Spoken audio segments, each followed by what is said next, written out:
휴머노이드, 자율주행, AI 스마트폰, AI PC 이렇게 4개를 딱 찝어줬습니다.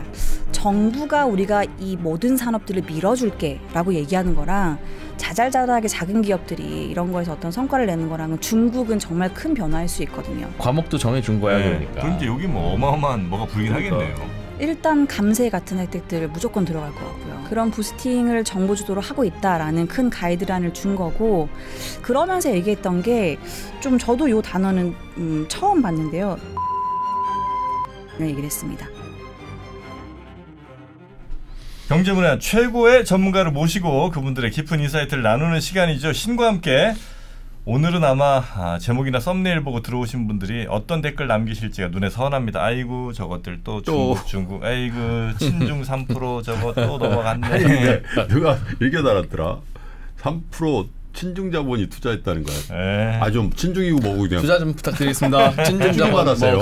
굳이 저희 가리지 않습니다. 찬물 더물 없습니다. 친중 자금. 친중이고 친러고 뭐 어디가 간에 일단 들어오시라고 하고 현지 화폐 다 환전해 드리고요. 네. 코인도 받습니다. 저희가 오늘 이렇게 중국 관련 콘텐츠를 마련한 거는 최근에 중국 주식시장이 또 이거 관심을 좀 아니 제가 사이에 뭐 한 3주 됐나? 저기 미국에서 급거 만들어서 미국 그 인터넷 주식 모아놓은 K웹 그 CIO 불러가지고 뉴욕에서 제가 기획해서 했잖아요. 그렇게 드렸잖아. 나 이런 얘기하면 또 욕먹는데 저거 좀 한다고 또. 근데 그게 지금 이제 모든 관심이 미장 아니면 이제 국장 좀 요 정도 있으시다 보니까 중국 쪽은 아예 그냥 안 쳐다보신 지 한참 됐잖아요. 쳐다보기도 힘든 분위기야. 그런데 쳐다만 봐도 뭐 지금 어느새 중국 주식 특히 이제 뭐 테크 쪽은 아주 반도체 어마어마하게 올랐습니다. 네, 그래서 과연 이 흐름이 얼마나 지속될지 또 이게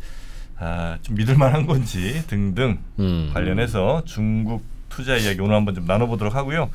이쪽에는 또 가장 또 전문가시죠. 네, KB증권의 아시아 팀장 박수현 팀장과 함께 이야기 나누도록 하겠습니다. 어서 오십시오. 안녕하세요. 어서 오세요. 네, 반갑습니다. 근데 원래 중국 팀장 아니었어요? 네, 저희가 아시아 시장팀으로 바뀌었습니다. 왜 중국 팀장 하면 욕 먹어요?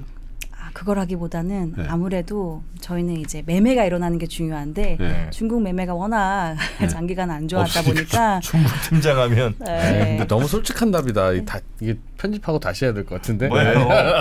그래서 커버리지를 좀 늘렸습니다. 그럼 더 열심히 일해야죠. 그럼 아시아 팀에서 뭐 먹고 인도를 좀 더 들여다보시죠. 저희 커버리지 인도 일본 늘려서 거기는 좀 핫했잖아. 그래 일본도 좀 그렇고. 이게 그 얘기는 KB금융그룹에서 박수현 팀장 밀어준다는 뜻이야. 그럼 어떻게든 원래 찍혀봐. 계속 중국 단다고. 어떻게든 박수현 살리자. 그럼 이름을 바꿔서라도 박수현을 살리자. 네. 자, 그래서 지금 이제 중국 오늘 좀 집중해서 얘기를 할 텐데 일단 확실히 제일 바뀌게 된 그 신호탄은 딥시크죠? 일단 딥시크가 있었고 그 이전부터 뭐가 좀 바뀌었는데 우리가 몰랐었던 건가요 혹시? 제가 사실 지난해 9월에 중국 급등했었을 때 중국이 부동산 가격 하락을 막겠다. 그리고 소비에 대한 굉장히 전향적인 조치들에 대한 어떤 예고를 좀 해준 느낌이 있었거든요. 그리고 9월에. 그때도 9월, 10월 기억하시겠지만 홍콩 본토 그때 지수들이 막 20%, 40% 이렇게 올랐었습니다. 굉장히 짧은 기간 동안에. 그랬었나요? 네. 그때는 사실 제가 소비에 대해서 굉장히 긍정적으로 바라봤었는데 별반 효과가 없었어요. 그리고 제가 뒤돌아서 그때 제일 많이 올랐던 섹터가 뭐지? 찾아보니까 반도체가 제일 많이 올랐더라고요. 정부는 소비 부양을 얘기했고 부동산 시장 안정화를 얘기했는데 왜 반도체가 제일 많이 올랐지? 그리고 급등하고 다시 또 급락을 했었는데 급락했을 때도 보니까 반도체가 제일 덜 빠졌어요. 그래요? 뭐 SMRC 같은 거? 네, 그런 것들, 반도체 장비 뭐 이런 테마에 있는 것들이 제일 괜찮았거든요. 보통 이러한 것들이 그 다음 사이클에는 좀 괜찮은 흐름들을 계속 이어가는 현상들이 있어요. 주도주라는 거죠. 네, 맞습니다. 근데 이게 물론 이렇게 연결하는 게 맞는지 모르겠지만 우리가 그 오픈 AI랑 이 챗 GPT도 이미 미국 안에서 V식에나 그리고 뭐 캐시우드 이런 쪽에서는 어느 정도 우리한테 노출되기 전에 알고 있었다라는 얘기가 있거든요. 투자를 사전에 했기 때문에. 중국 안에서도 딥시크가 우리가 알기 전에 그렇죠. 이미 공개가 노출이 어느 정도 되지 그렇지. 않았나. 그래서 사실은 AI가 가려면 반도체가 같이 움직여줘야 되는 거거든요. 그때만 해도 민영 기업들 뭐 알리바바 이런 걸 풀어준다는 얘기는 없었기 때문에 그쪽으로 선뜻 돈은 안 가도 방향성이 반도체로 그때 갔던 이유는 뭘까를 생각해 보면 이미 그런 조짐이 지난해보다 조금 있었던 것 같다. 뭐 그렇게 좀 보여지기는 합니다. 아 그래요. 이제 작년에 그런 9월 10월에 한번 꽤 큰 반등에 있어서 반도체 한번 싹 갔고 그다음에 이제 다시 급락하면서 역시 중국은 아유 이제 괜히 관심 뒀네 이런 분들이 좀 계셨을 텐데 올해 다시 이제 힘차게 달리고 있는 거죠. 지금 한 2월부터인가요? 1월? 네, 맞습니다. 사실 1월 말부터 시작해서 좀 가고 있고 특히나 제일 이제 불을 질렀던 건 딥시크가 이제 우리 설 연휴 동안에 나온 거고 2월 17일이 중요한 분기점이긴 했습니다. 그날에 시진핑 주석이 빅테크도 수장을 쫙 불러 모았는데 그 중에 선두에 앞에 있었던 게 이제 마윈이었던 마윈이 거죠. 있었죠. 마윈. 마윈 이제 불행 끝 행복 시작이야.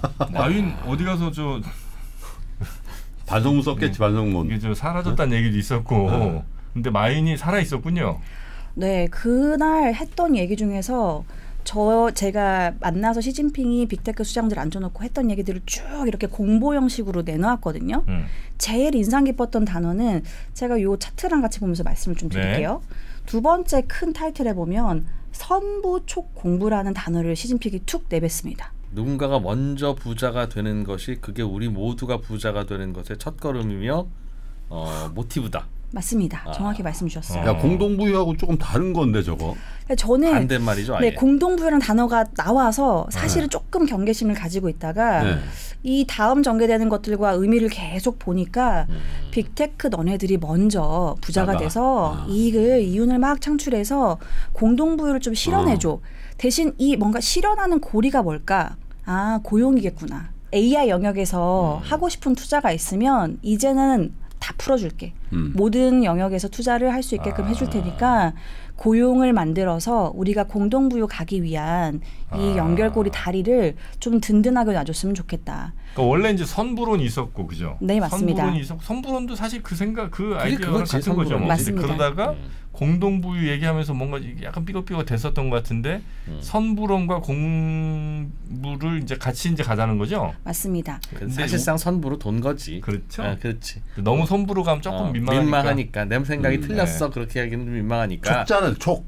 네, 촉진하라고. 촉을 하라는 거지. 그러니까 공동부유도 이제 같이 가는 거야. 이런 걸 이제 한 건데 사실은 선부론으로 다시 이제 전환했다고 봐야 되는 거고 대신 선부론을 할 때 니네 부자 될 때는 반드시 고용을 늘려서 많은 사람들이 소비도 할 수 있고 좀 같이 좀 중산층 많이 형성할 수 있게 하자 이런 거겠네요. 네, 근데 이 빅테크들이 고용 많이 할 거다라는 얘기는 지난해도 있었고 지지난해도 있었고 경기가 안 좋으니까 계속 돌았거든요. 근데 이게 현실화되기 어려웠던 건 뭔가 당근이 있어야죠. 고용은 공짜로 많이 늘리나요? 그러니까 뭔가 투자할 수 있게끔 풀어주고 원래는 알리바바가 하고 싶었던 영역이 굉장히 많았는데 이걸 다 막았거든요. 이거를 시진핑이 악수함으로써 오케이 이젠 다 풀어줄게 이렇게 된 거라서 제가 요 개념들을 그린 게 뭐냐면 중국 양회가 지금 개최 중인데요. 어제 중국이 GDP 성장률 올해 5% 가겠다라고 얘기했거든요. 이 5% 도대체 뭐로 만들 거냐. 이게 시장에 많은 의구심이었는데 여기서 보시는 것처럼 사실 상반기까지는 계속해서 저는 저가 수출은 할 것 같아요. 고용을 유지하기 위해서. 근데 상반기에 굉장히 많은 이 지금 보시는 인프라 투자에 있는 신형 인프라 투자가 일어나면서 여기에서 고용을 자극하는 그림들이 하반기에 효과들이 좀 드러날 것 같습니다. 신형 인프라 투자가 뭐예요? 예를 들면? 그러니까 데이터 센터 같은 거, 클라우드 제반 시스템, 여기에 연결되어 있는 여러 AI 관련된 영역들 있잖아요. 이런 쪽의 투자를 이제 신형 인프라라고 많이 보는데 조금 더 브로드하게는 여기는 연결되어 있는 이제 쿨링 시스템, 그냥 데이터 센터 같은 건 쿨링을 해야 되니까 뭐 이런 것도 다 들어갈 수가 있는 거고요. 여기가 신형 인프라에 잡히고 주로 빅테크들이 신형 인프라 투자를 주도합니다. 이런 게 신형 인프라가 쭉 떨어지면서 고용이 사실은 힘들었었거든요. 이게 앞으로 고용을 만들 수 있는 중요한 어떤 첫 단추를 푸는 고리가 될 것 같다. 서버 사다 넣는 게 고용하고 직결되는 느낌은 아닌데. 그리고 서버가 없었을까 그동안? 네, 서버를 굴릴 사람이 필요하고 네, 서버에 들어가는 데이터를 운용해서 접목하는 사람이 필요하고요. 하드잖아요. 네, 그리고 접목해서 이 하드웨어를 또 팔 사람이 더 늘어날 것이고요. 그게 다 대졸자라는 거야. 다 대졸자. 맞습니다. 지금 한 해 중국에서 대졸자가 몇 명 나온 줄 아세요? 두 분? 대졸자요? 네. 800만 나옵니까? 아니 1000만 나올 것 같은데. 그러니까 네. 그 대졸자를 어떻게 거기 뭐 가전제품 공장 만들어서 대졸자 쓸 수가 있나? 저런 거 해야 대졸자를 쓰는 거야. 네네. 네. 문과는 또 문송합니다. 네. 공동부유하면서 억제했던 산업들 잘 보면요. 게임 했죠. 아편이라고 하고.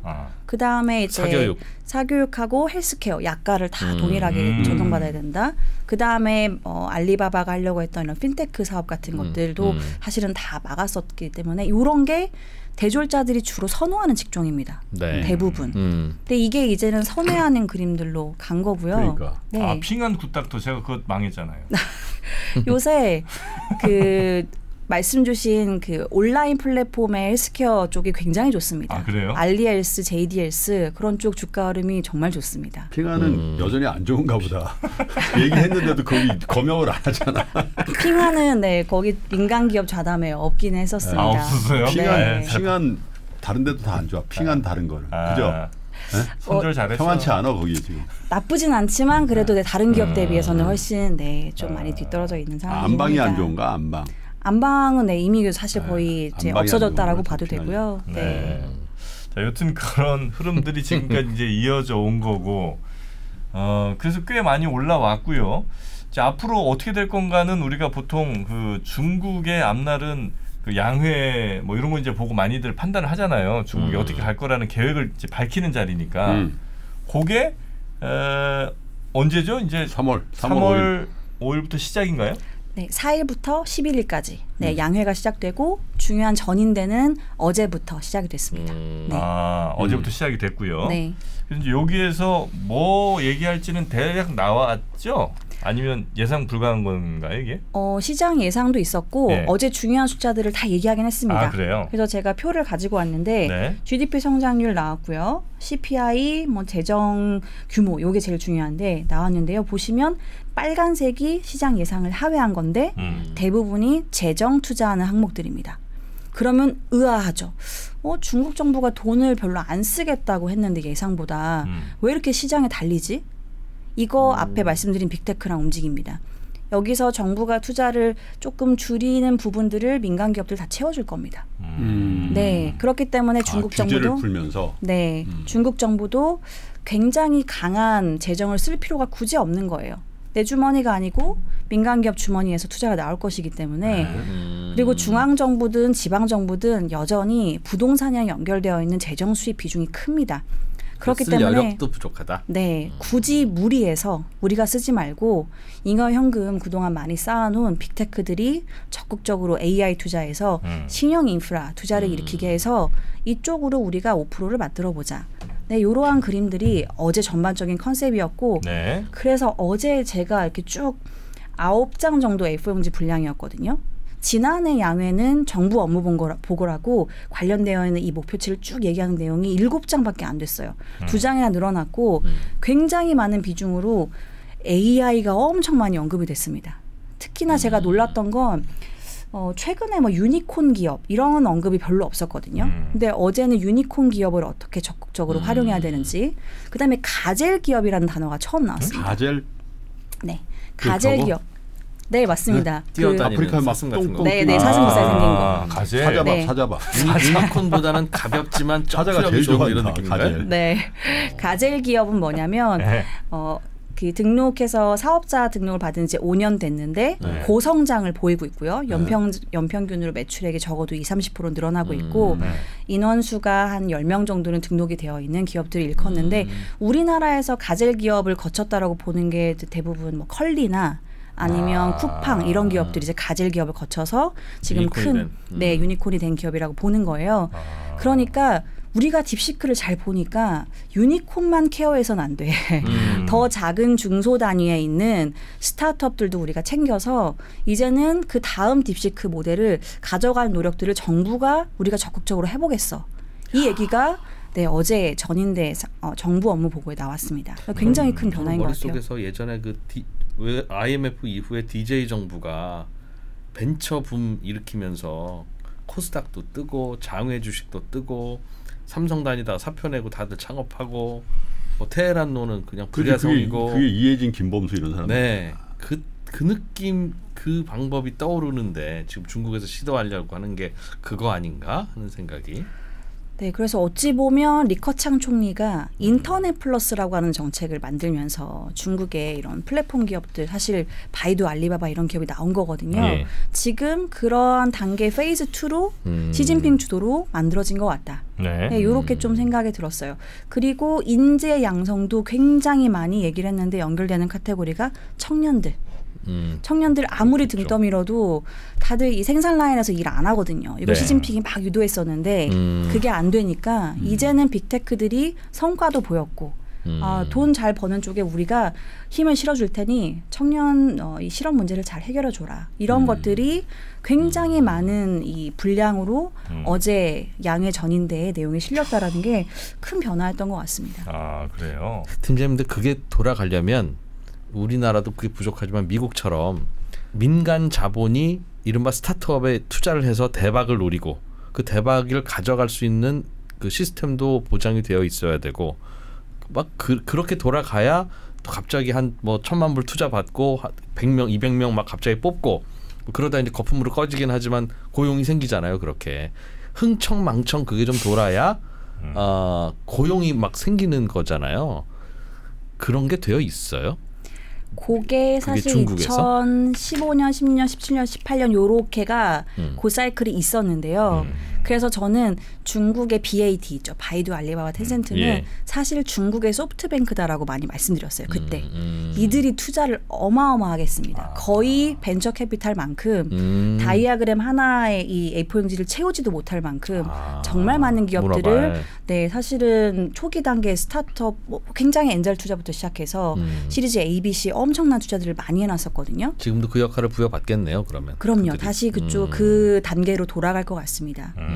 그래서 내 마윤을 또 만난 게 아닌가.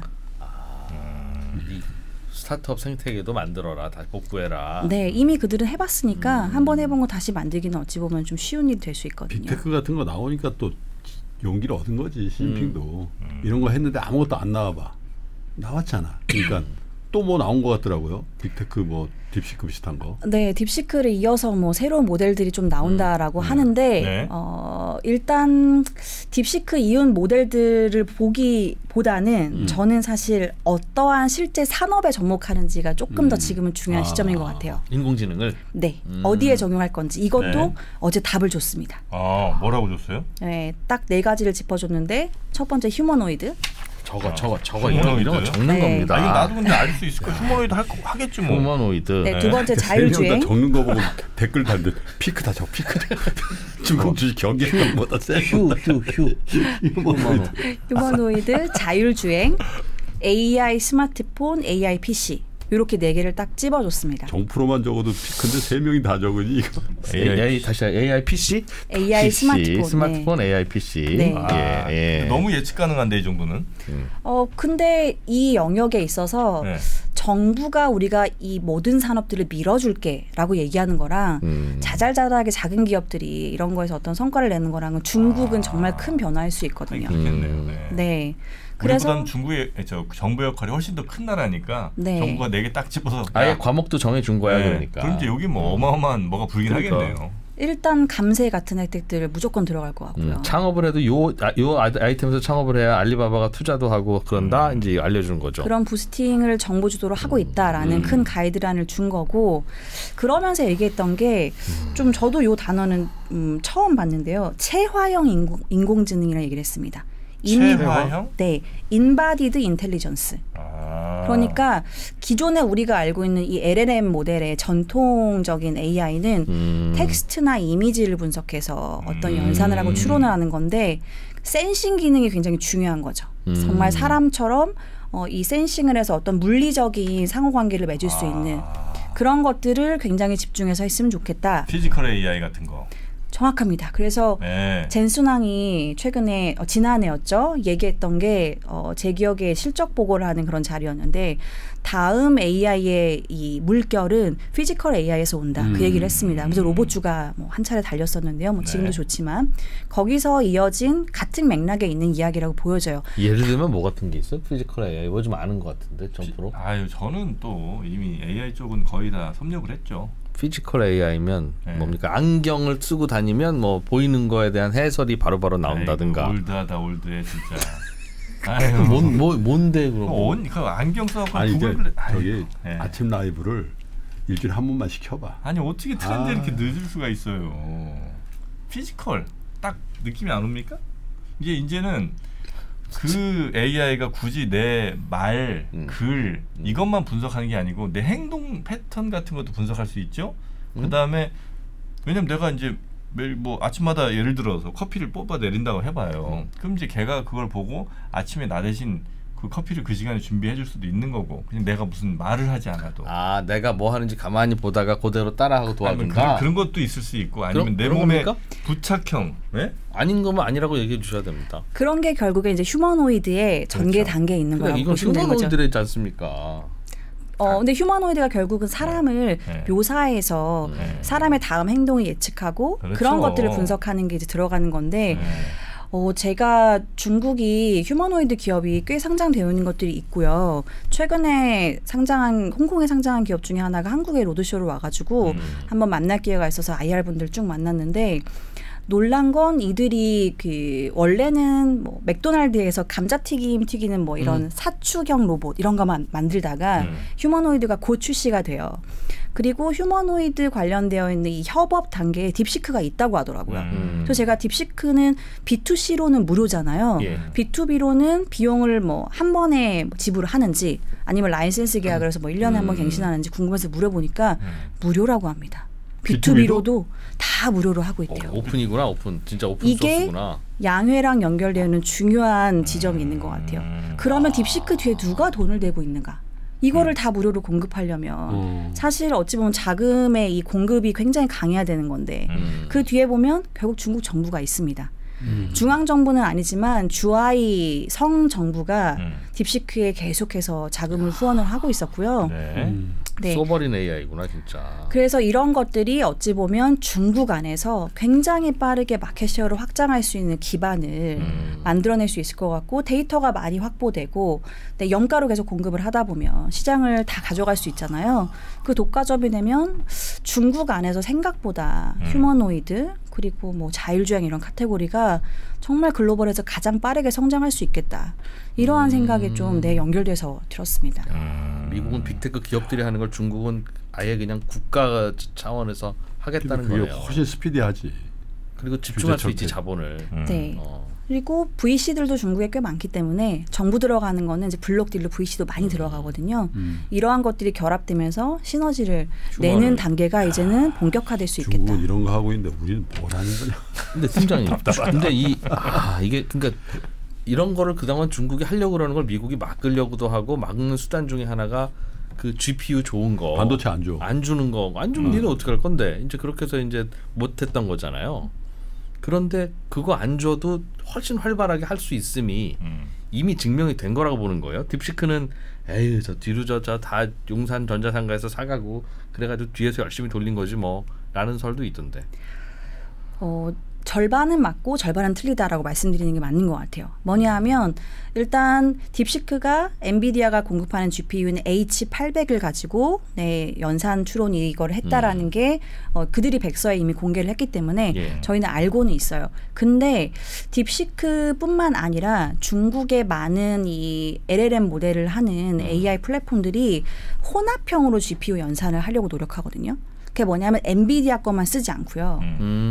요거는 저희 팀에서 중국 기업 분석하는 강유주성 연구원이 정리한 내용인데 제가 대신해서 말씀드리면 지금 H800과 A800 사이 엔비디아가 공급하는 사이에 중국이 공급하는 GPU 사양을 저희가 정리한 건데요. 보면 화웨이가 공급하는 어센드 910C, 쿨룬 3세대 P800 이거는 이미 미국이 지금 중국에 공급을 막은 거 그 단계 중간 단계까지는 양산을 할 수 있는 캐파가 있다는 겁니다. 능력도 있고요. 설계도 하고 양산도 이미 하고 있습니다.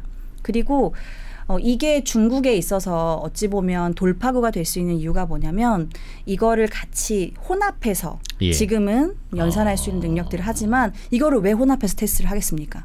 나중에는 엔비디아를 빼려고 하는 거죠. 그렇겠죠. 궁극적으로 그러고 싶겠죠. 네, 그래서 그것들을 엄청나게 아까 말씀드린 정부 자본과 VC가 들어가서 테스트할 수 있는 기반들을 만들어주고 있고요.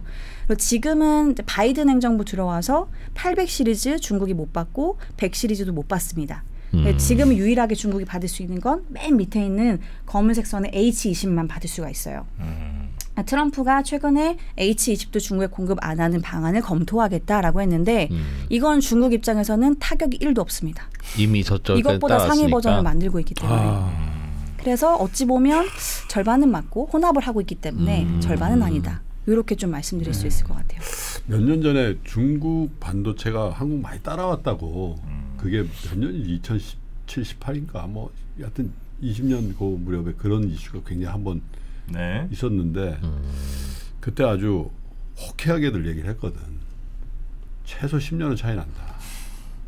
최소. 아니 뭐 지금도 뭐 분야별로는 그럴 수가 있는데. 근데 요즘 얘기 들으면 벌어졌어도 2, 3년인 것 같아 이런 얘기 많이 하시던데 그러니까. 반도체는 업계에서. 네. 지금 그 HBM 그쪽만 SK 3세대 떨어져 있고요. 그다음에 DDR 뭐 이쪽으로는 한 세대.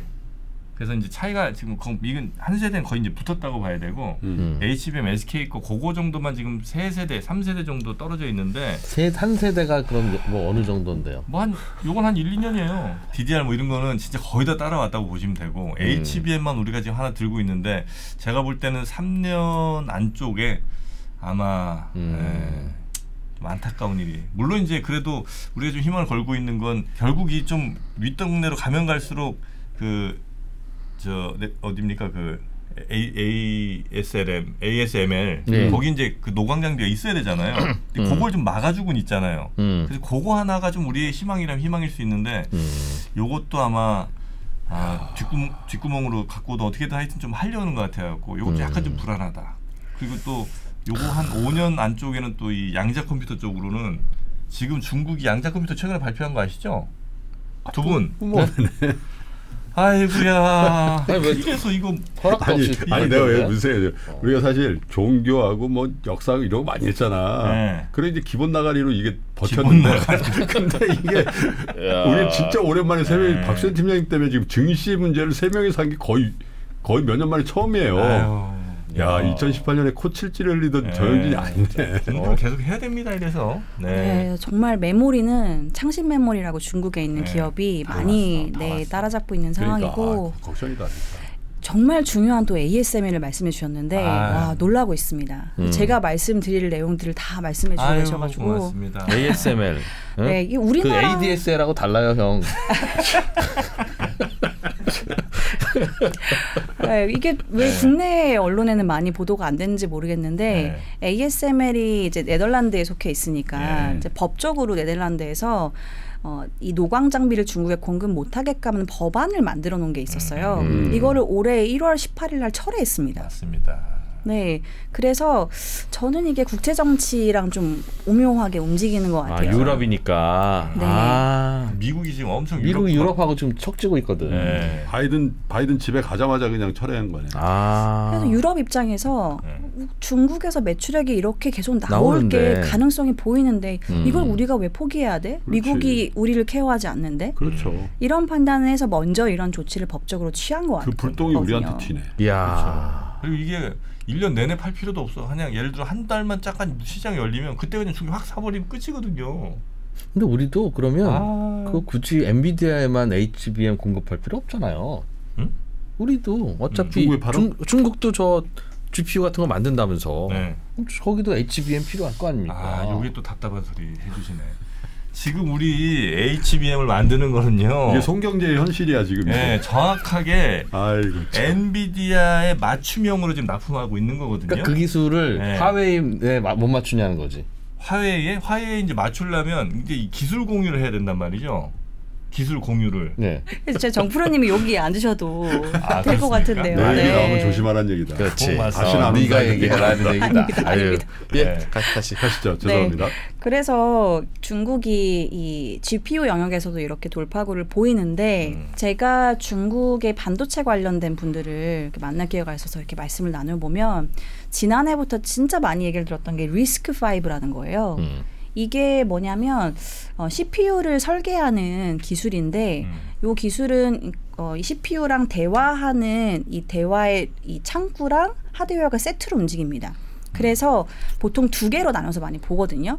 시스크, 리스크 이렇게 많이 보고 아니면 오픈형이냐 폐쇄형이냐 이렇게로 나눠서 많이 보긴 네. 합니다. 일단은 여기 지금 좌측에 있는 건 오픈형, 폐쇄형으로 나눠 있어서 요거로 말씀을 드리면 지금 폐쇄형으로 우리가 많이 알고 있는 CPU가 인텔이랑 AMD가 공급하는 버전이 있고요. 대표적인 이제 모델이 X86이라고 있고 그 다음에 두 번째로는 ARM이 공급하는 게 있고 마지막으로 오픈형으로 리스크5라는 게 있습니다.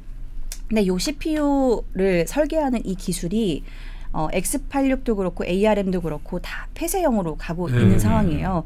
특히나 요게 아까 시스크, 리스크로도 이렇게 나뉜다고 말씀드렸는데 리스크라고 하는 거는 ARM이랑 이제 리스크5 이렇게 두 가지라고 보실 수가 있어요. 네. 이게 뭐냐면 시스크는 이 아까 말씀드린 명령어 있죠. 이 하드웨어를 명령하는 거. 그게 좀 길고 복잡합니다. 네. 그래서 보통은 이제 이런 랩탑이나 PC에 좀 적합한 용도로 칩이 설계가 되고요. 네. 리스크라고 하는 거는 조금 명령어가 간단하고 명료하고 얘는 또 그러다 보니 그 쓰는 전력 에너지가 좀 작아요. 그래서 주로 스마트폰 같은 데 많이 들어갑니다. 네. 그래서 ARM이 애플이나 조금 더 새로운 영역에 도전해야 되는 거, 뭐 테슬라나 이런 쪽이 ARM 걸 많이 쓰죠. 근데 ARM을 사용하는 유저 입장에서 화가 나는 부분은 매년 라이센스 피를 엄청 올리고 있다는 거. 네. 그리고 이거를 조금만 커스터마이징 하고 싶으면 거기에 따른 피를 계속 올려요. 그러니까 이거 너무 화가 나고 이걸 어떻게 좀 고칠 방법이 없을까를 고안하다가 미국의 UC 버클리 대학에서 리스크5라는 걸 만듭니다. 이거는 CPU 설계계의 리눅스 같은 거라고 보시면 돼요. 네, 오픈이에요? 다 오픈해서 소스는 줄 테니 원하는 대로 커스터마이징해서 쓰시오. 이러한 방식이에요. 그래서 이게 중국이 AI 칩의 돌파구가 될 수 있는 이유는 우측에 있는 또 칩넷이라는 걸 연결해서 보시면 되는데요. 칩넷. 네, 칩넷은 뭐냐면 우리가 보통 아는 반도체는 하나의 기판으로 모놀리식으로 많이 알고 있습니다. 근데 이 칩넷은 각각 안에 들어가는 이 컴포넌트들 있죠. 그러니까 뭐 지금 말씀드린 CPU, 아까 얘기했던 GPU 이런 게 스펙이 다 달라도 됩니다. 네. 그래서 이거를 패키징하는 기술을 고도화해서 AI 칩을 만들어내는 거거든요. 미국이 중국을 제재하는 법령에 보면 반도체 아이템은 안 되는데 컴포넌트는 공급하지 말라는 없습니다. 그러니까 하나하나 가져와서 패키징해서 만드는 거는 아직까지는 미국이 제재를 하고 있지를 않아요. 그리고 이 칩넷이라는 거 각각 스펙이 다르니까 어떤 거 하나는 그래도 기술력이 굉장히 뛰어나줘야 패키징을 했을 때도 효율이 올라가는 측면이 있거든요. 그러다 보니 GPU도 개발을 하고 CPU도 개발을 같이 좀 하고 있는 상황이에요. 어디서 사실은 잭팟이 터질지는 중국 입장에서는 모르는 거니까 네. 목마른 자가 굉장히 깊게 우물을 파면서 하고 있는 상황이고 그래서 여기 이 리스크5라는 칩넷계에서 굉장히 유명한 분이 있어요. 짐 켈러라고 이분이 어찌 보면 그 중요한 AI 칩 설계를 뭐 애플이든 아니면 테슬라든 이분이 주로 기초 제일 빨리 기반을 했던 사람이죠. 네, 만들었던 유명한 엔지니어입니다. 이분이 텐스토렌트라고 해서 리스크5를 기반한 이 칩넷의 칩을 공급하는 회사를 만드셨는데 이분이 최근에 이제 LG전자 지난해에 와서 같이 만나서 칩넷 관련된 분야에 협업을 해보자 이런 얘기들을 했었어요. 그런 얘기를 하면서 굉장히 긴 분량으로 지금 KBS에서 같이 인터뷰한 내용을 제가 좀 클립을 가져온 건데 예. 3분의 1 분량을 굳이 꼽아서 중국이 얼마큼 리스크5에 너네 투자하고 있는지 아니? 이 얘기를 해줬습니다. 한국 정신 차려라. 그래서 굉장히 그 얘기를 하다 보니까 제가 궁금해서 리스크5 글로벌 협회 회원이 다 공개돼 있어요. 그래서 위에 보니까 위에 보시면 그림 되는데 알리바바 있고요, 화웨이 있고, 구글 있고, 엔비디아 있고, 뭐 이거는 성역과 국가를 가리지 않고 다 들어가 있습니다. 기술을 다 공개하고 그런데 우측의 바 차트가 뭐냐면 이 리스크5로 만들어낸 시스템 반도체 매출액이 국가별로 앞으로 어떨 것 같은지의 추정치인데요. 녹색 바가 중국입니다. 2030년에 중국의 매출이 가장 크게 나옵니다. 1등이네. 네, 그러니까 이제는 고사양 칩 영역에서 뭐 도넛 차트에서 보시는 것처럼 엔비디아가 독주하던 시대는 아닐 수도 있다. 네, 요렇게 좀 연결해서 볼 수도 있습니다. 야, 근데 저 회원사에 삼성은 왜 없어요? 요거는 프리미엄 멤버이긴 합니다. 아니 프리미엄 돈 얼마 된다고 저걸 안 해? 그 삼성이 만드는 D램은 PC로 치면 그냥 마우스 정도로 취급하는 것 같습니다. 에? 깜빡했네 마우스 뭐 저 느낌. 아이 그 정도. 얼른 오라고 그래 사면 되지 뭐 D램 뭐. 아이, 그 이런 느낌인 아닌데. 것 같은데. 아 근데 좀 약간 이게 좀 그러니까. 충격적이네. 무슨 일이 아닌데 이게. 아니, 근데 진짜 실제로 우리나라가 만드는 D램이 기술적 한계가 있어서 다른 나라가 못 만드는 게 아니라 그 정도의 수율로 그 정도의 그렇죠. 원가로 대량 생산하는 게 어려운. 맞아요. 그러니까 그건 그냥 삼성한테 싸다 쓰는 거인 그런 느낌인데 저거는 그 새로운 기술을 개발하는 멤버들이잖아요. 그러니까 저게는 그 안 들어가는 게 맞지. 여튼 저렇게 지금 중국이 빠르게 치고 올라오고 이미 사실은 그 메모리 분야 말고는 나머지 뭐 시스템 반도체나 이건 이미 다 넘어섰잖아요, 우리 중국이. 그건 뭐 우리가 부인할 수는 없는 거니까 뭐 패밀리 사이즈는 다 넘어섰지. 네, 설계 기술은 상당히 뛰어난 건 맞는 것 같습니다. 네. 그래서 어쨌든 메모리를 그래도 우리가 그것도 이제 반도체 분야에 굉장히 중요한 부분이라 어떻게든 좀 이를 계속 유지를 좀 했으면 좋겠는데 그조차도 지금 현재 상황으로는 아주 쉽진 않은 상황인 것 같다. 이런 느낌이 좀 있고요. 반도체 얘기는 요 정도 정리할까요? 네. 그럴까요? 반도체 공부할 게 많구나 이게. 네. 하도 뭐 정프로가 반도체에 대한 자랑을 많이 해가지고. 네. 근데 이제 우리가 관세에 대해서도 좀 짚긴 해야 되잖아요. 그렇죠. 예, 왜냐면 이제 트럼프는 지금 거의 모든 일들을 전 세계 경영을 거의 관세로 지금 다 어떻게든 걸고 뭐 때릴랬다가 만다는 뭐 이런 등등의 이제 여러 전략으로 여러 나라 조련을 지금 시키고 있는 것 같은데 중국에 대해서도 당연히 지금 현재도 하고 있고 앞으로 뭐 더 할지 이걸 고리 걸어서 뭘 다른 걸 이제 요구를 할지 모르겠습니다만 중국은 별로 실효성도 없는 것 같아 근데. 트럼프께? 응. 아 그래요? 중국이 그렇게 표정 관리를 하는 건지 모르겠는데 별로 신경 안 쓰는. 중국은 약간 지금 우리도 뭐 전쟁 준비하고 있다는 식의 아주 강한 발언이 오늘 나왔던데 보니까.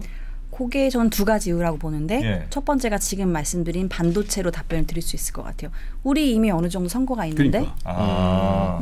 압박해도 괜찮을 것 같아. 뭐 완전히 괜찮은 건 아니지만 우리도 어느 정도는 버틸 수 있는 구석은 있어. 이게 첫 번째인 것 같고요. 두 번째로는 중국이 우회 수출 기지를 생각보다 굉장히 많이 여기저기 만들어놨습니다.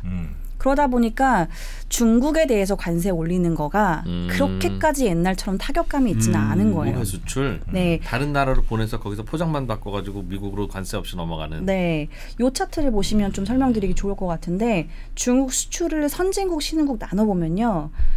특히나 코로나 이후 그리고 바이든 들어오는 요 시즌부터 보면 신흥국으로 나가는 비중이 굉장히 많이 늘었습니다. 네, 이 전에는 그러네요. 트럼프 1기 때 우회 기지를 막 만들고 본격적으로 우회 지역 쪽으로 수출을 많이 시작하게 된 거죠. 그래서 수출 국가 상위 5개 중국 기준으로 보면 노란색 선이 미국이거든요. 미국이 쭉 떨어지는데 치고 올라오는 게 있죠. 아세안.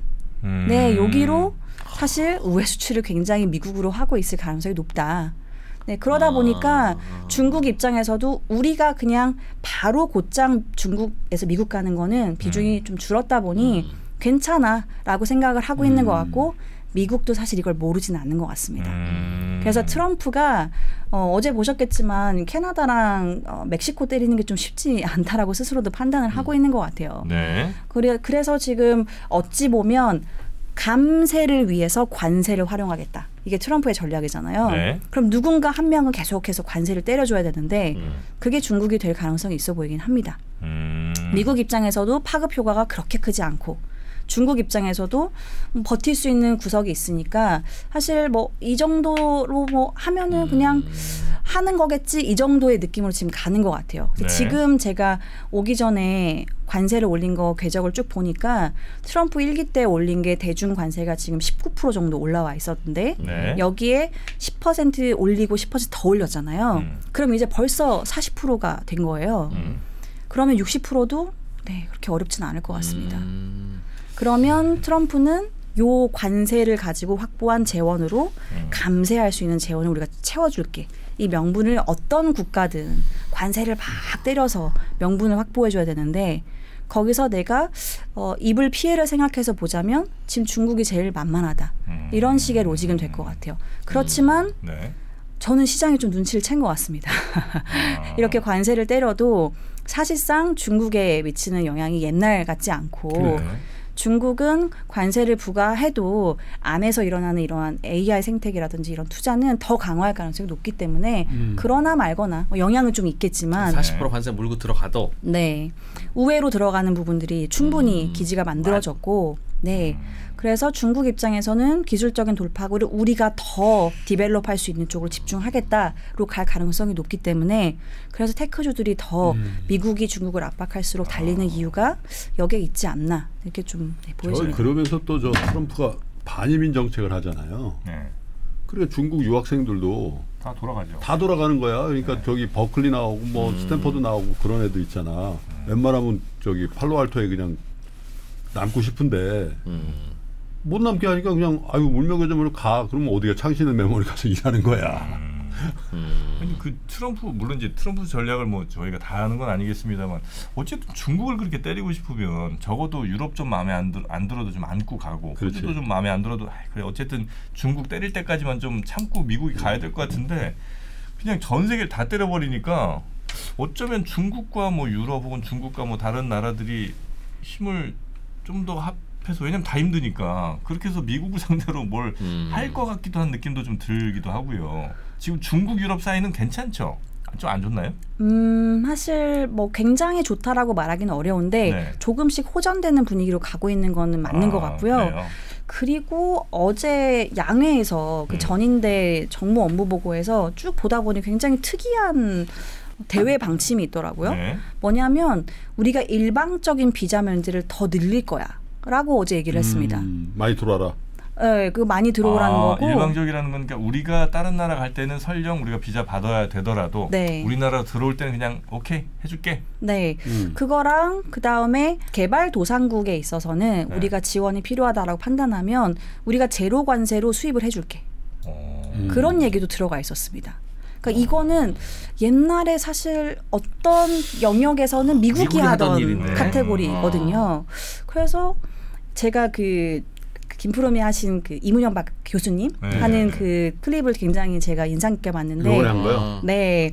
그 200만 나온 거? 네, 야. 그 우아한 위선의 시대는 가고 맞아요. 야만의 진실된 야만의 시대가 진실된 온다 야만, 네. 했는데 중국이 어찌 보면 반대로 가고 있는 겁니다. 우아한 위선을 우리가 한번 떨어볼까? 이런 게 하던 거. 네, 그러한 느낌이 어제 제가 봤던 그 전문에 좀 있었어요. 우리가 좀 베풀게, 우리랑 좀 잘 지내보자. 우리가 미국 동맹국들 지금 미국이 굳이 잘 지내려고 하지 않으니 우리랑 좀 같이 해보는 게 어때? 이런 식의 내용들이 좀 담겨 있어서 그럼 한한령 풀리는 것도 꽤 빠르겠습니다. 네, 저는 좀 가능성이 상당히 생겼다고 보여집니다. 그때 네. 이후로 가장 큰 변화의 상황이다. 네. 그리고 어찌 보면 중국 관련된 컨텐츠는 저도 중국에 어렸을 때부터 있어가지고 네, 좋아하고 해서 많이 보긴 했는데 최근에 보면 퀄리티가 굉장히 많이 올라왔어요. 중국 거? 중국 예능이든 드라마든 뭐 영화든 최근에 그 애니메이션 박스오피스가 어마어마하다라는 것도 뭐 보도가 나왔지만 그렇기 때문에 굳이 이걸 오픈해도 우리가 옛날처럼 다 잠식당하는 분위기는 아닐 것 같아라는 자신감도 있는 것 같고요. 중국 입장에서는 네. 그리고 이제는 한국과 좀 풀어볼 뭔가가 더 많이 생긴 것 같아. 네. 그래서 지금 시점에는 네, 한한령을 풀 수 있는 적기다라고 중국도 좀 판단을 할 것 같습니다. 그 얘기는 바꿔 얘기하면 우리나라가 한한령 풀린다고 해서 더 그렇게 막 좋아질 회사가 없다는 얘기이기도 한 거잖아요. 제가 보기에는 네. 일단 베이스가 굉장히 낮았고 네. 그 다음에 중국 안에서도 그래도 아직까지 올라오지 않은 거는 아티스트 영역인 것 같아요. 되게 글로벌리 뛰어난 아티스트, 뭐 아이돌 이런 쪽은 아직은 중국이 없거든요. 엔터. 네, 엔터 쪽은 상대적으로는 저는 우리가 추가로 업사이드가 생길 룸이 좀 많은 것 같은데 컨텐츠나 뭐 미디어나 이런 쪽들은 예능 게임, 드라마는 많이 네, 게임이나 게임 같은 거. 네, 그리고 소비재 영역도 사실 중국에서 많이 이제 가성비 있게 올라온 기업들이 많기 때문에 네. 이런 쪽보다는 네, 엔터 쪽이 확실히 조금 더 문화적인 측면은 단기간에 디벨롭이 안 되니까요. 그런 쪽을 좀 더 볼만한 것 같습니다. 하나에 풀린다고 예를 들면 뭐 저 LG 생건이 뭐 옛날처럼 날아간다든지 그런 일 별로 없을 것 같다든지. 화장품 특히 네. 그래도 희망을 가져본다면 에스파. 뭐 하이브 SM 뭐 이런 거. 네, 근데 뭐 앞으로는 모르지만 지금 당장은 사실 우리가 알고 있는 인물이 없기 때문에 이미 많이 막아놔도 중국 안에서 우리나라 아이돌 K-팝 다 알고 있거든요. 네, 그래서 이 문호가 열리면 네, 지금은 거기는 아예 못 가고 있죠. 네, 거의 못 가고 있죠. 그러니까 한국 가수가 없는데 한국 가수가 나오는 동영상을 틀어서 하는 뭐 콘서트 비슷한 걸 한다든지 이런 걸 하거든요. 그래서 실제로 갈 수 있게 되면 이쪽은 영향이 좀 크게 생길 것 같습니다. 이제 우리도 어쨌든 뭐 우리의 산업 얘기를 안 할 수는 없으니까 중국이 그렇게 좀 문호를 개방하고 오케이 뭐 들어와 보세요라고 했는들 우리가 지금 기대할 만한 건 엔터 쪽 약간 좀 하고 워낙 지금 안 좋았으니까 뭐 중국에서 소비됐던 우리 제품들 이전보단 조금 더 낫겠지 정도 수준 그 이상 크게 기대할 건 별로 없는 것 같고요. 네, 맞습니다. 네, 혹시 예전에 우리가 중간재 많이 팔았잖아요. 그런 것도 이제 별로 크게 갈 게 없나요? 네, 그런 것들도 사실 비중이나 영향력은 많이 줄어든 것 같고요. 아, 그래요? 네, 그래서 그쪽들은 쉽지 않을 것 같고 오히려 가능할진 모르겠지만 제가 중국이 상반기까지는 저가 수출 밀어내기를 좀 할 것 같다라고 말씀드렸잖아요. 뭐 철강, 화학 뭐 이런 것들요? 네, 그런 쪽들에 있어서 우리나라 기업들이 너무 힘드니까 조금 어찌 보면 저지 내지는 조금 물량을 줄이는 방향으로 잘 유도를 할 수 있지 않을까. 네, 그런 것들도 일종의 협상 카드로 하나로 사용이 될 수는 있을 것 같습니다. 중국에서 오히려 싸게 들어오는 걸 조금 그렇게까지는 하지 말아줘. 요 정도 협상은 할 수 있을 것 같다. 최근에 화학주가 많이 올랐잖아요, 며칠. 아, 그래요? 그러니까 이제 우크라이나 전쟁에 지금 하면서 젤렌스키랑 무지하게 폭발했잖아. 그 러시아가 친하다는 거 아니야. 그 러시아가 중국에 기름 싸게 줄 명분이 없어지는 거지. 전쟁 끝나면. 그래서 중국 애들이 화학 제품을 무지하게 덤핑 쳤거든. 원가가 싸니까. 이건 정상적인 유가면 해볼 만하다 그래서 그 어렵다는 롯데, 로케 이런 게 막 로켓처럼 올랐잖아. 아, 롯데케미컬. 아, 그래요. 네, 18% 막 이렇게 올랐죠. 그러니까. 네. 중국이 덤핑만 안 쳐도 그래도 좀 숨통이 트일 텐데 이런 희망이 좀 있는 거군요. 네. 그래서 직접적으로 우리나라 기업한테 1대1 다이렉트가 아니더라도 이런 사실 영향들은 우리나라는 꽤 많이 좀 부정적인 것들 받고 있거든요. 네. 네, 그런 거는 한번 이야기를 좀 해보지 않을까. 부동산 문제는 뭐 그냥 다 해결된 거예요? 어때요? 중국의 부동산. 네, 중국 부동산. 제가 사실 부동산 가지고 주로 이렇게 나와서 말씀을 많이 나눴던 것 같은데 부동산은 제가 한번 국유화 말씀드리고 많은 파장이 있었어요. 국유화를 하는 게 맞냐, 이게 정말 그렇게 큰 그림에서 움직이는 판이냐 바둑판이냐 뭐 이런 질문들 많이 주셨는데 최근에 중국이 완커라고 글로벌에서 굉장히 거의 이제 탑2에 들어가는 부동산 디벨로퍼가 유동성 문제가 생겨서 선전시 정부가 200억 정도 채권을 조달해서 여기에 유동성 문제를 좀 해결해줬다. 200억 유안. 네, 200억 유안. 이런 보도가 블룸버그에서도 나왔는데요. 이게 일종의 국유화인 거죠. 네, 정부가 사실 책임을 져주고 우리나라도 굉장히 큰 기업이 문제가 있으면 산업은행이 인수해서 정상화해서 돌려보내고 이런 것들을 하잖아요. 그런 과정을 지금은 천천히 느리지만 시스템을 잘 통제하면서 리스크를 통제하면서 하고 있는 상황이에요. 그래서 제가 매번 나올 때마다 말씀드렸는데 굉장히 느리게 문제가 해결될 겁니다. 이거는 최소한 4, 5년을 보시는 게 맞는 것 같습니다. 말씀드렸는데 그렇게 정확하게 움직이고 있는 것 같아요. 그래서 테일 리스크로 가는 거는 최대한 문제를 잡으면서 천천히 해결하고 있고 올해도 이 문제는 해결을 해야 될 겁니다. 그래서 정부는 우리는 부채랑 부동산 문제 좀 해결하는 데 힘을 쓸게. 민간 기업 너희가 경제 성장 동력을 이제 좀 마련해봐. 근데 그게 무서운 얘기거든. 정부가 할게 그러면 차라리 만만하지. 우리 솔직히 저러다가 또 공동부에 또 나온다 이럴 때 야, 민간 니네들이 좀 해봐. 우리는 부동산하고 이 부채 문제 이거 해결할 테니까 역할 분담하자. 야 이거 좀 무서운데. 네. 지금 부채는 상황이 중국이 괜찮아요? 뭐 지방정부 부채가 뭐 정말 감당 못할 수준이란 거를 지난 한 2, 3, 4년 사이에 많이 들었던 것 같은데.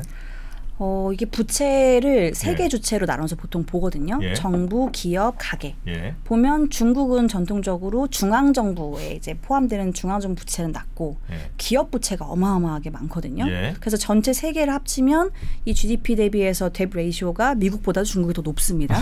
근데 이 기업 부채가 누구냐면 다 지방 정부가 들고 있는 국유 기업들이에요. 그렇기 때문에 사실은 국유 부채라고 봐도 무방하죠. 이거를 계속 해결해야 되는 건데 이들이 부채를 갚고 해결하는 방식이 토지를 팔아서 토지 사용 권한을 팔아서 받은 수익 가지고 부채를 해결하고 막 이런 식의 악순환이 갔던 거거든요. 근데 이거 한 번에 꼬리를 끊어버리면 굉장히 문제가 커질 수가 있죠. 그래서 천천히 전개를 하려고 하고 있고 일단은 토지를 사지 마라고 얘기를 하는 것도 방법인데 토지를 이제 토지를 주로 사는 쪽이 부동산 디벨로퍼거든요. 근데 디벨로퍼들한테 너네가 너무 난개발을 하고 있으니 이거 이제 그만해라고 자금 조달을 막은 거고 어찌 보면 이거는 지방 정부한테 너네 여기서 얻는 재원 이제 그만 확보해라는 것도 연결이 되고 있는 겁니다. 근데 이런 게 굉장히 천천히 더디게 해결을 하면서 큰 기업들은 아까 말씀드린 것처럼 정부가 자금을 태워서 정상화하는 과정으로 다만 모든 기업을 이렇게 해결하기는 어려울 거예요. 그래서 디폴트가 한두 개씩은 나오겠지만 한 번에 몰아서 1년에 뭐 100개, 200개 나오는 것보다는 5년에 조금씩 나눠서 하는 게 훨씬 통제가 쉽기 때문에 그러한 과정에 여전히 들어와 있고 저는 부동산은 앞으로도 2, 3년 정도는 더 시간이 필요하다고 봅니다. 그렇지만 우리가 한 2년 전에 막 일촉즉발일 것 같은 분위기 그거는 이제 아닌 거죠. 네, 그건 아니고. 컨트롤러블하다는 거. 네, 제어를 하고 있고 그리고 정확한 말씀을 주신 게 이제 가격이 더 이상 빠지고 있지는 않습니다. 주택 가격이. 마이너스 구간에 있지만 마이너스 폭을 줄여서 올라가고 있거든요. 네. 아직은 플러스는 아니지만 주택 가격이 여기서 만약에 굉장히 가파르게 떨어지고 있는데 민간 기업이 이렇게 막 육성하고 풀어주고 이게 어찌 보면은 그냥 오프셋 되는 거지 플러스가 없을 수 있어요. 근데 지금은 주택 가격도 하방이 막혀서 조금씩 올라가고 있는 상황이라서 요거는 위에 있는 이제 알파 효과를 좀 기대해 볼 만한 것 같습니다. 그래, 인민들도 그 미분양 아파트 다 갖고 있었을 거 아니겠어요? 텅텅 빈 거. 그러니 그게 가격이 오르든지 해야 뭐 팔고 뭐 어떻게 하든 할 테니까. 그런 것들은 정부가 책임지겠다고 한 카테고리 중에 하나가 미분양 주택을 정부가 사주겠다고 했거든요. 이런 것들에 정부의 재정이 좀 집중이 될 것 같습니다. 네. 혹시 그 중국에 양극화가 굉장히 심한 건 뭐 이미 익히 알려졌잖아요. 그거 해결하려고 중국 정부도 노력했는데 아마 이거 포기하는 것 같고 그로 인한 사회적 불안이나 갈등 같은 수치가 막 높거나 그렇지는 않습니까 현재? 사실 진위 계수가 중국이 최근에 오히려 좀 올라갔어요. 예. 그러다 보니까 이 양극화가 더 해소됐다라고 보기는 어렵죠.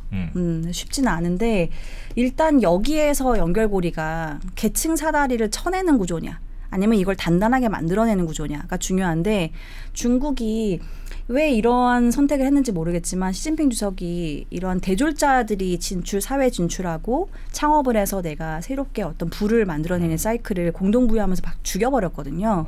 그래서 계층 사다리가 사실 어찌 보면 천해지는 효과가 났던 건데 이거를 다시 이제 복귀하는 원복하는 사이클로 넘어온 거라서 그렇게 된다고 하면 다시 이 양극화가 오히려 역설적으로 좀 줄어들 수 있는 상황이 지금은 될 수 있겠다. 네, 그거는 앞으로 좀 살펴볼 만한 것 같습니다. 시진핑에 대한 지지는 여전히 괜찮은 편이에요? 그거는 정확하게 확인하기는 좀 어려운데요. 시진핑 주석이 최근에 이 많은 장관급 인사들을 숙청하고 경질을 하고 있어요. 반도체 저것도 날려버렸잖아 또. 네, 최근에 경질해서 수장도 갈아 끼우고요. 이제 국가 과학기술 담당하는 장관도 갈아 끼우고 그 전에 친강이라고 이제 외교부장, 뭐 여기는 스캔들도 좀 있었지만 그 전에 이제 국방부장도 갈아치우고 이게 이제 지난해부터 최근에 계속해서 좀 나오는 일인데 이거는 안에 뭔가 해결할 문제가 있다라는 걸로 저는 좀 해석이 되더라고요. 어떤 얘기죠? 구체적으로? 그러니까 정치적으로 시진핑 주석이 지금 굉장히 입지가 단단한가? 아주 안정적이진 않을 수도 있겠다. 네, 왜냐하면 사람을 계속 갈아 끼운다라는 희생양을 만들고 있는 것인지. 네, 아니면 문제가 생겨서 바꾼다든지 그럼 통제가 안 된다라는 것도 해석이 좀 되는 거고요. 그렇다고 하면 뭐 이거는 조금 더 나간 얘기일 수 있지만 제가 지난해 중국 관련해서 질문 굉장히 많이 받은 게 대만 침공에 대해서 어떻게 보는지 가능성에 대해서 이 질문을 많이 주시는데 일단 이렇게 뭔가 정리를 하고 사람을 갈아 끼우고 있다는 건 내 안에서 내실이 아직 단단하지 않다라는 걸로 볼 수 있기 때문에 글쎄요. 저는 침공 가능성이 좀 낮은 게 아닌가? 정치적으로 굉장히 탄탄해야 이거는 도전을 해볼 만한 것 같고 두 번째로는 안에 주택 가격이 다시 막 10% 이상 떨어지고 뭐 공동부유 더 강화하고 말씀드렸던 민영기업 활성화 이런 게 하나도 안 나왔어요. 딥스큐 같은 기술적인 도약도 안 보이고 그러면 이러한 어떤 악순환 고리를 밖으로 시선을 돌리려고 침공 같은 선택을 할 것 같은데요. 지금은 네, 그 가능성은 좀 낮아진 게 아닌가. 네. 어쨌든 10년 임기 끝나고 새롭게 거의 종신으로 하면서부터 죽수기 시작한 거 아니에요? 네, 3년부터 그랬죠. 네. 3년이면 엄청 싫어하세요. 내가 진짜 내가 그때부터 나 중국을 쳐다도 안 봐. 3년임을 그때 뭐라고 하면 민주화 세대라 그래. 그래서 그러신가? 네. 아니 도대체 군정, 연임, 유신 이런 거 되게 싫어해. 계엄도 싫어하죠. 계엄도. 그 얘기를 뺍니까? 네. 세 번째 하여튼 그거에서 굉장히 실망 많이 하셨고 결국 하여튼 쭉 말씀을 들어보니까 미중 관계에 있어서 아주 뭐 일방적으로 후드려맞는 뭐 그런 그림은 아닐 것 같고 만약에 중국에 우리가 투자를 혹시나 하게 되면 역시 그 AI 테마 그 밖으로는 잘 손 안 되는 게 좋겠고 AI 테마에서는 휴머노이드 그다음에 자율주행 AI 스마트폰 AI PC. 이런 테마들이 아마 괜찮을 것 같고 그런 기업들은 어디 모여 있습니까? 중국 주식 좀 투자하려면 이거 뭐 나 한 번도 창판이 뭐 이런 데 있는 거 아니에요? 네, 중국이 주가 지수가 워낙 많아가지고 그러니까 그거 좀 설명 좀 해서 어디 투자할지 뭘 사야 돼요? 뭘. 시장이 큰 카테고리도 본토 시장이 있고 홍콩 시장이 있고 미국에 상장되어 있는 ADR들이 있습니다. 근데 지금 가장 이 투자 사이클을 주도하는 거 AI 이거는 빅테크들이고 이거는 대부분 홍콩에 상장되어 있습니다. 홍콩. 그래서 항생테크 지수가 제일 좋은 겁니다. 항텍. 네. 네, 항생테크 지수에 있는 이 기업들을 잘 보면요. 아까 제가 초반에도 말씀드렸는데 알리바바는 전자상거래 멀티플을 받았고요. 텐센트는 게임 회사 멀티플을 받았어요. 근데 이제 이들이 AI에서 성역 없이 투자가 가능해지거든요. 그럼 이제는 테크 기업 멀티플을 받을 수 있습니다. 그렇기 때문에 지금의 어떤 이 상승은 좀 다른 과정에 들어와 있다라고 좀 보실 수가 있는 것 같아요. 누가 멀티플을 적게 받았었어요? 게임과 너도 나도 가리지 않고 다 낮았습니다. 그러니까. 굉장히 안 좋았어요. 공동부유 이후에. 전자상거래 뭐 이런 거는 얼마 못 받았을 테니까. 네, 굉장히 전자상거래도 이제 레드오션 영역에 들어왔었기 때문에 쉽지 않았는데 이제는 정말 다른 양상들을 보일 것 같고 그래서 저는 항생테크를 가장 좀 좋게 보고 그 다음이 반도체가 또 중요하잖아요. 그러니까 업스트림이라고 또 볼 수 있죠. AI가 움직이려면 반도체 실제로 설계하던가 장비 같은 것들은 과창판 아까 김프로님 말씀 주신 여기에 상장이 많이 되어 있고요. 그 다음에 조금 이제 온 디바이스 그러니까 우리가 아까 얘기했던 휴머노이드나 자율주행차 이러한 밸류체인 비중이 높은 거는 창업판이라고 있습니다. 차이넥스트. 네. 여기에 시총 제일 큰 게 잘 아시는 CATL입니다. 네. 사실 자율주행차랑 휴머노이드랑 밸류체인은 좀 많이 겹쳐요. 둘 다 이제 하드웨어가 중요하다 보니까. 우리나라에서는 그럼 주로 ETF들 사는 수밖에 없겠네요. 네, ETF가 있고 사실은 뭐 아까 말씀드린 빅테크들은 개별 종목으로도 홍콩에도 있고 미국에도 상장되어 있기 때문에 너무 근데 고민하실 필요가 없는 게 KB증권 들어가면 다 친절하게 설명이 돼 있고 또 거기 살 수 있잖아요. 거래할 수 있잖아요. 네, 근데 미국 주식은 조금 걱정돼요. 미국에 상장된 거는. 왜냐하면 트럼프가 일기 때도 했었는데 미국에 상장된 중국 기업들 회계 문제가 있는 것 같아요. 얘네 좀 껍데기 되어 있는 거지. DR이라는 게. 그래서 저는 사실 미국에 있는 중국 기업들보다는 상장을 주식을 사시기보다는 홍콩이나 본토가 조금 더 진짜 중국 주식을 사라. 안전할 것 같습니다. 나는 본토가 더 좋은 것 같아. 왜냐하면 지금 달러가 좀 불안하잖아.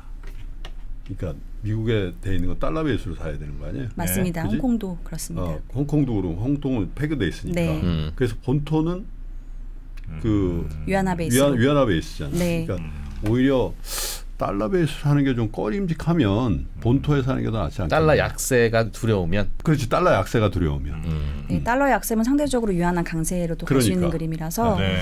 네, 최근에 사실 그렇게 좀 전개가 되고 있긴 그렇게 합니다. 되고 이제 최악의 상황이 뭔지 아세요? 미국 주식 사는데 미국 주식도 요즘 테슬라나 엔비디아처럼 한 30% 빠져버려. 환도 한 10% 빠져. 달러도 한 15% 빠져버려. 아, 그럴 일은 없나? 네, 한 10% 빠져버려. 그러면 쉽고 이렇게 되는 거잖아. 거기다 또 수수료 냈지. 중국 위안화는 달러 패그까지는 아닌가 봐요, 그죠? 아니 위안화는 패그는 네. 아니지. 홍콩 달러만 미국 달러에 패그되어 있고요. 변동성만 좀 적을 뿐이지. 최근에 네. 테슬라 왜 떨어진지 아세요? 최근에 테슬라. 제가 들어갔잖아요. 최근에 제가 테슬라 샀잖아. 그거 내가 더블로 사줄게. 좀 팔아봐.